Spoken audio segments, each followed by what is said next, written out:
सबसे पहला बात कि खतियान चाहे 1932 रहे ऑब्लिक 1964 रहे, जिलों का अंतिम सर्वे सेटलमेंट रहे ऑब्लिक ग्राम सभा रहे, यानी यदि खतियान के आधार पे एक स्थानीय नीति बनती है तो सीधा फायदा झारखंडी जनमानस को मिलेगा। कैसे मिलेगा आपको थोड़ा सा हम देहाती अंदाज में समझाना चाहते हैं। जैसे तीन चीज समझिएगा। एक बारी, ये बारी है, मान लीजिए बारी समझते हैं ना, जहाँ साग सब्जी लगाते हैं, ये बारी है। ये खेत क्या है? बारी। ये पूरा झारखंड क्या है? एक बारी है।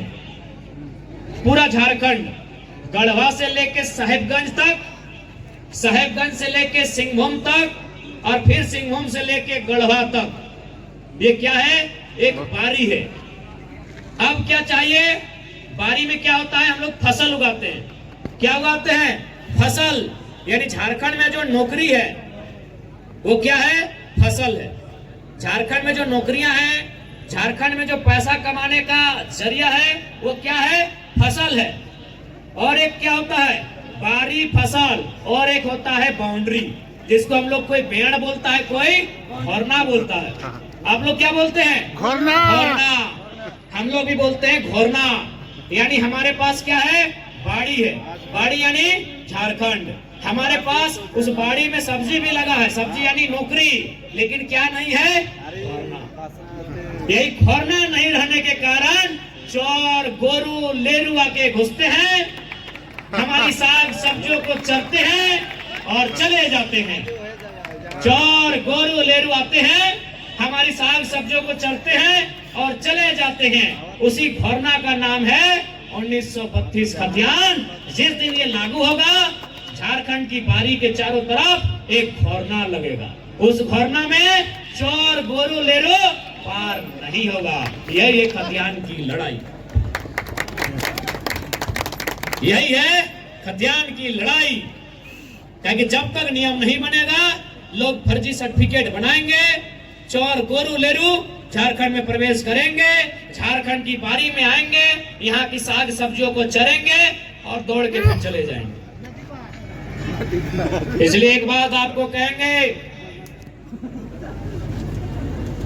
कि नियम कानून तो जरूरी है, जानकारी भी जरूरी है, लेकिन एक बात हमेशा याद रखिएगा, यदि आप अपनी फसल को बचा के रखना चाहते हैं, यदि आप अपनी आबाद को बचा के रखना चाहते हैं, यदि आप चाहते हैं कि कोई चोर बैल, कोई चोर गोरू लेरू हमारे फसलों को, हमारे अनाजों को ना खाए, तो आपको अपने बेटे को सांड बनाना होगा, तभी आपका फसल, तभी आपके अनाज बचेंगे। ये झारखंड की सच्चाई है। इसलिए आपको तय करना है युवा, आज किस प्रकार लुटेरे हावी है झारखंड में, किस प्रकार से लुटेरों का मन बढ़ा है। बाकी एक बात कहेंगे, जो ईमानदार है उनको नमस्कार है, चाहे वो चपरासी चाहे हवलदार है। दादा आप लोग ईमानदार हैं, हमको मालूम है, आपको नमस्कार है। झारखंडी आदमी का नेचरे नहीं है लूटना। तो हाँ, लगे बेचारा कितना अच्छा हंस रहे हैं, मुसुक मुसुक। प्रणाम दादा, टेंशन मत लीजिए। आपको भी एक काम हम लोग करेंगे, सरकार में आएंगे तो, जैसे पुलिस वालों की शिकायत होती है कि रांची वालों का पोस्टिंग दिया गया है साहेबगंज में, गढ़वा वाला का पोस्टिंग दिया गया है धनबाद में, तो दिक्कत हो जाता है। ऐसे भी नौकरी आप लोग झारखंड के अलावे अपने बीवी बच्चों के लिए करते हैं, उनकी सुख सुविधा के लिए करते हैं। तो भाई पत्नी कहाँ और आप नौकरी कहाँ कर रहे हैं, बच्चा स्कूल में कहाँ और आप नौकरी कहाँ कर रहे हैं, आपकी बूढ़ी माँ कहाँ और आप कहाँ। इसलिए हम लोग अपनी सरकार में आएंगे तो पुलिस वालों भैया के साथ साथ जितने सरकारी वाले हैं उनको एक व्यवस्था देंगे, आपको चौहद्दी का जिला चयन करने का मौका देंगे।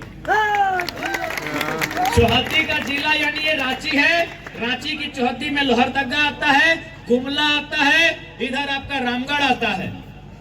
तो ये आपको चौहद्दी में चुनने का मौका देंगे। हजारीबाग भी शायद सटता है रांची से। यानी आप अपनी चौहद्दी में नौकरी कीजिए, सुबह राज्य की सेवा कीजिए और शाम को बूढ़े बाप बाप की सेवा कीजिए, ये आपको आजादी रहेगी। आखिर नौकरी किसके लिए भाई? ये पैसा, ये धन दौलत, ये इज्जत, ये शोहरत किसके लिए? ये रुपया, ये गाड़ी, ये बैंक बैलेंस, ये किसके लिए? आपके परिवार के लिए। इसलिए दिन में आप सरकार की काम कीजिए, शाम को एक बार बूढ़ी माँ का हाल लेके आइए। शाम को अगर सरकार का काम कीजिएगा तो दोपहर को बाप के खेत का हाल लेके आइए। हम लोग ऐसी व्यवस्था बनाएंगे। ठीक है, तो पुनः यही कहेंगे कि जो ईमानदार है उनको नमस्कार है और जो गद्दार है उनको फटकार है।